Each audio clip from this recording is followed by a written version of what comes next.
Bienvenue à Vichy. On va présenter un peu le vélo pour la course. Ça fait quoi, 2 ans que je roule avec. Ça va être mon 3e Ironman, donc je peaufine un peu à chaque fois la position et le matos que je mets dessus. Puis voilà, on va présenter ça. Alors on est sur un Canyon Aeroad de l'année 2023. Donc on est sur un vélo de route de la gamme Aero. J'avais fait ce choix là à l'époque pour que ce soit plus polyvalent au quotidien, l'entraînement entre les courses et plutôt la pratique loisir. Parce qu'un CLM c'est assez contraignant au final, pour toutes les saisons, pour différents terrains. C'est le vélo de Mathieu Van Der Poel et ça c'est incroyable évidemment, parce que ça m'a convaincu de l'acheter évidemment. En roue on a les DT suisses, les Arc 1400. Je crois qu'on est sur à peu près le même profilage à l'avant et à l'arrière, vous voyez que je suis expert là-dedans. Elles sont vraiment sympas. En groupe, j'ai l'Ultegra, un plateau en 52-36, c'est vraiment le classique. J'ai pas encore fait de changement de manivelle comme la mode actuelle. C'est ça la manivelle. Je suis toujours en 72,5, vraiment très classique. Je crois qu'à l'arrière, même si Vichy ça monte, j'ai pas changé la cassette. Je suis resté sur une cassette format classique, donc je crois que le maximum dedans que j'ai c'est 30 ou 32. Et puis pour l'adapter un peu au triathlon, voilà, il y a quelques modifs que j'ai faites. Donc un porte-bidon à l'arrière de la selle, le bidon un peu aéro pour que la traînée soit un peu meilleure en termes de rendement sur le bas du vélo en tout cas. J'avais déjà depuis Herkner utilisé ces prolongateurs là qui sont vraiment sympas. Cette année pour la première fois j'ai ajouté le changement de vitesse avec des petits boutons en haut des prolongateurs qui sont reliés avec un fil ici blablabla à la manette. C'est vraiment pas mal. Shimano qui a sorti ça l'année dernière je crois. Et là c'est la première fois mais j'ai rajouté un porte-bidon ici pour que j'ai à me retourner qu'une fois quand je vais inverser les deux bidons quand l'un sera vide, enfin quand celui de devant sera vide. Il n'y a pas de point faible, hein. Mathieu Van Der Poel il gagne tout le temps avec. Quand c'est un vélo qui gagne en montagne et sur le Paris-Roubaix, j'ai envie de vous dire... Ah oui, non mais alors le seul point faible c'est que forcément la traînée aérodynamique, comme c'est un vélo de route, même si j'ai optimisé un peu avec le cockpit, la géométrie du cadre est trop orientée sur l'arrière de la selle. Pour le même profil que moi, le même poids, les mêmes watts, les mêmes conditions côte à côte avec un contre-la-montre, par exemple le Spin Max de Canyon, on se met côte à côte avec mon setup et le sien et c'est sûr qu'il va un peu plus vite que moi.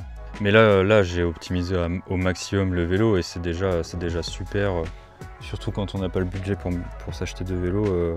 Sachant que là, à Vichy, on est sur un terrain un peu comme à Nice, où c'est pas comme à Nice, mais c'est un peu plus des côtes, etc. Je sais que moi, en termes de pilotage, je suis plus à l'aise sur un vélo comme ça qu'un contre-la-montre sur ce type de terrain. Donc en descente, en fait, je vais me mettre là et j'ai une meilleure stabilité sur les freins. Ah, c'est pas mal, hein.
Bon,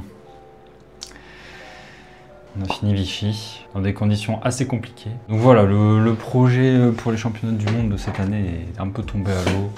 Entre Tours et Vichy, il n'y a rien qui s'est passé comme prévu. Enfin franchement, j'en tire plein de belles expériences parce que ça m'a fait des moments partagés avec mes proches sur 2 week-ends de course vraiment incroyables. On a vraiment partagé des belles choses. Et Vichy était vraiment une édition très sympa. Le parcours, l'environnement. Franchement, j'ai beaucoup aimé Vichy. Pour l'instant, sur tous ceux que j'avais fait, je crois que j'avais laissé Nice dans mon top. Mais Vichy rentre très proche de Nice. C'est une course à faire, en tout cas, je vous la conseille. J'étais venu avec beaucoup d'ambition, mais bon, c'était compliqué. Et quand je dis j'étais venu, c'était plutôt je m'étais préparé à venir dans des super conditions. Mais pour ceux qui me suivent, vous le savez, 3 semaines, à peu près 3 semaines avant le départ, j'ai eu une inflammation du genou. En gros, j'ai eu un surplus de liquide qui faisait que ça comprimait trop. Tout était trop comprimé dans mon genou et c'était vraiment hyper douloureux à plier, à solliciter, etc. J'avais laissé au repos 3 semaines complètes, donc j'ai pas pu finir la prépa. Et voilà, plus je m'approchais de la course, plus je me disais est-ce que ça vaut vraiment le coup. Et en même temps, c'était dommage de ne pas prendre le départ. J'y suis quand même allé pour prendre de l'expérience et en me disant que dans tous les cas, je préférais abandonner tout de suite sur le départ du vélo plutôt que de rester chez moi et voir la course se faire loin, quoi. Ça reste une bonne expérience de participer à un week-end comme ça. Surtout que j'avais pas envie que ce soit le dernier. Et la veille de course, pendant que je posais mes sacs, etc., bon, j'ai fait aller 700 mètres en vélo et j'avais pas eu de douleur à la rotation au niveau du genou et donc quand je prends le départ le dimanche matin, j'étais vraiment optimiste en me disant ça va aller de ouf en fait, t'as attendu le temps qu'il fallait. Peut-être que j'allais être moins rapide que prévu, mais j'allais pouvoir finir dans de bonnes conditions, quoi. Je rêvais encore en fait.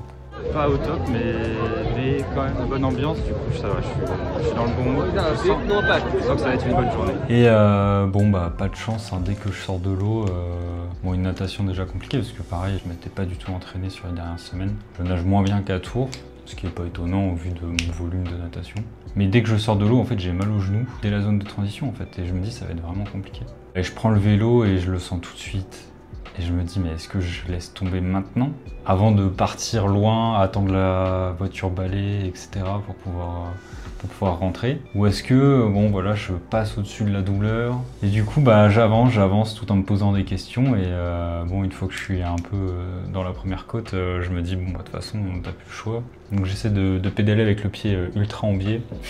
Ça limitait un peu la douleur et à chaque phase de plat, de descente, etc., j'arrêtais totalement de pédaler. Donc j'ai pédalé que dans les montées pour pouvoir le laisser respirer un peu entre deux, espérer pouvoir poser le vélo dans les bonnes conditions. Mais voilà, dès que je descends du vélo, franchement, je tente de courir et j'ai une douleur foudroyante. Et là, je me dis, bah ouais, ça va être compliqué.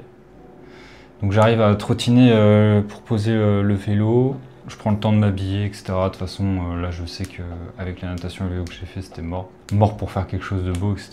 Et juste sauver les meubles, c'était tout ce qui me restait à faire. Mes transitions sont pépouses, vraiment au camping. Et je pars sur la course à pied en me disant, voilà, essaye juste de courir et rester stable. Mais en fait, comme j'avais pas pu finir ma préparation en termes de nutrition, j'ai eu un petit souci aussi sur l'alimentation. J'ai pu bien m'alimenter sur le début du vélo, mais malheureusement, j'ai tout de suite eu vite envie de plus rien avaler, quoi. Et mon erreur, ça a été de rester sur les bases quand je m'entraînais, enfin sur les bases de l'alimentation de quand je m'entraînais avant les 3 semaines de pause, sauf que mon estomac n'était pas du tout prêt. Il n'a pas gardé la même capacité d'absorption et du coup, j'ai trop mis d'un coup. J'ai eu du mal à m'alimenter tout du long. Et donc, en plus de la douleur du genou, sur la course à pied, j'ai commencé à avoir beaucoup de mal à m'hydrater. Et là, ça a été le corps qui chute jusqu'au bout. Donc, j'ai vomi dès le début. Je marchais de temps en temps parce que vraiment, mon genou, c'était dur. Franchement, je me suis juste accroché pour me dire, allez, fini. T'es sur la course à pied, à la limite tu marches et puis c'est tout. Mais essaye de rapporter la médaille, ça serait con de ne pas passer cette finish line. Parce qu'au final, on a 2 boucles, donc on tourne autour, donc bon, tu la vois quoi. En partant sur le deuxième tour, je savais vraiment pas si je le finirais. Puis voir ma copine et mes proches et je pense c'est pas que ça m'encourage à finir le deuxième tour, parce que eux auraient préféré que je m'arrête. Mais je me dis qu'on soit pas venu pour rien, ou je sais pas ce que je me dis. En tout cas, je sais pas si ça vous est déjà arrivé, mais qu'est-ce qu'on... Il y a une petite voix dans notre tête qui prend le relais et juste allez, fini. Allez. Donc j'en ai chié, mais je l'ai fini. C'était bien d'essayer d'aller au bout en tout cas. Après, est-ce que c'était le bon choix? Je ne sais pas. Peut-être que le plus raisonnable, ça aurait été de m'arrêter totalement. Et même si j'ai souffert, franchement, j'ai trouvé vraiment l'édition sympa. Le parcours à pied et tout, vraiment cool. Franchement, je pense que j'aimerais bien le refaire dans de bonnes conditions parce que courir dans Vichy, c'était sympa. Il y avait la foule partout, on s'ennuyait pas. Non, franchement, à refaire. Puis voilà, hein, c'est pas la fin de l'aventure. J'ai encore plein de projets autour de ce sport, que ce soit autour dans la préparation, sur la réflexion de comment bien se préparer, comment être en forme, et sur l'exécution après en course. Je pense que cette année, on va travailler encore plus en profondeur avec Nadège et d'autres partenaires, à mon avis. Pour, on l'espère, un jour aller à ces championnats du monde. Peut-être que le travail finira par payer. J'ai la sensation que j'ai envie de faire le travail qu'il faut pour pouvoir, même pas faire la course des championnats du monde, parce que de toute façon, c'est impossible à mon échelle aujourd'hui, dans les 5 ans, à devenir pro, etc. Par rapport au temps que j'y mets au quotidien. Par contre, faire tout le travail qui t'amène à obtenir une qualif, aujourd'hui, dans ma catégorie d'âge, ça montre aussi que... Enfin, je me prouverai à moi-même que je suis capable d'aller au bout d'un truc assez dur, quoi. Et je pense que c'est ça qui m'anime de plus en plus. Comprendre où est-ce que je peux aller. Et j'ai envie de le pousser autant que je peux parce qu'en vrai, quand on a un corps en bonne condition, pourquoi pas l'exploiter jusqu'au bout, en fait. C'est ça que j'ai envie de travailler. Donc, 2026, on continue. Toujours plus loin. Et puis voilà, on se dit à bientôt.